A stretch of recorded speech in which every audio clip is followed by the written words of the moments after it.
Well, in Kenya, the youth-led demonstrations sending ripples across the region have continued into their sixth week. East Africa, where protests are ongoing in the Kenyan capital, Nairobi. Medics there say several people have been shot dead by police. It will be one of the toughest times in his political career. Young Kenyans had taken to the streets to protest against what was termed as curtailing Finance Bill of 2024. The pressure was mounting. I concede, and therefore I will not sign the 2024 Finance Bill. And Ruto dropped the bill. Few days after, he fires his cabinet. Ruto's government was in a blink of failure.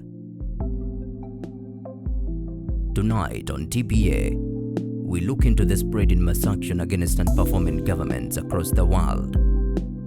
Does the sovereign power belong to the people? This chapter of political mass action was initiated in Kenya by young people and quickly spread in the region. Today the world is watching Bangladesh. On Monday 5th of August, Prime Minister Sheikh Hasina resigned following deadly weeks of student protest which left more than 400 dead. College students initially staged the protest over distribution of government jobs. Under Bangladesh law, over 50% of state jobs were reserved for special groups including families of those who fought for independence from Pakistan. However, the court reduced the reserved jobs to 7% and ruled that 93% of the public sector jobs should be competitively filled. However, damage had been done, and anger against Hasina's government culminated in her fleeing the country to India. And immediately, the president will dissolve the Bangladesh parliament. Some of the leaders in Africa also have faced the same fate. Ethiopia mass action of 1974 ousted Emperor Haile Selassie. He had ruled for nearly 45 years. While Ethiopia was able to avoid colonization and remained a political leader and symbol of African independence throughout his reign, his governance was not progressive. Between the years of 1972 to 1974, the Horn of Africa country experienced a severe famine, and in February of 1974, Ethiopians protested against the government of Haile Selassie. Nearly 200,000 people had died of hunger. Following months of mass actions, a military council called the Daj will topple Emperor Selassie. In September of 1974, the coup against Selassie stemmed from citizen unrest, calls for change by students, the military, and the other members of the ruling family, combined with the emperor's decrease in mental awareness, led to his abdication in 1974.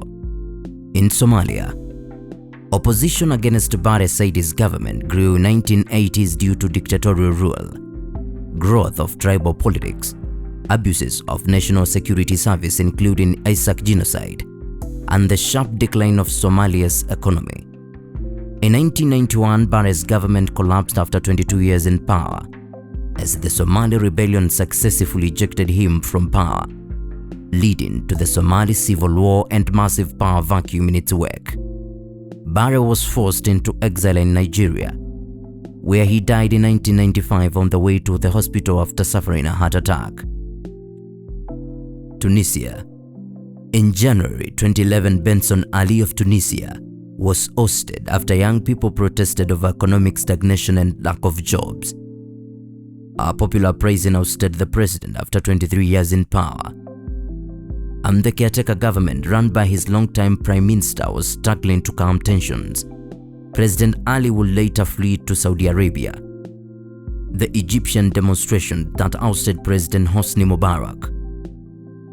The aggrieved population attributed his leadership to the widespread poverty, corruption, and political repression. The subsequent President Mohamed Morsi was ousted by the military on 3rd July 2013, only 1 year after his election. The military's move followed days of mass anti-government protest and Morsi rejection of an ultimatum from the generals to resolve Egypt's worst political crisis since Hosni Mubarak was disposed in 2011. In Burkina Faso, Blaise Compaoré was ousted in 2014 October. after unsuccessfully trying to change the constitution to extend his 27 years rule. In November 2017, Zimbabweans marched in the capital Harare to demand the resignation of long-serving President Robert Mugabe. At the time, military had placed him under house arrest over uncles in the ruling party. Mugabe would resign a week later after huge mass actions. Does the power belong to the people?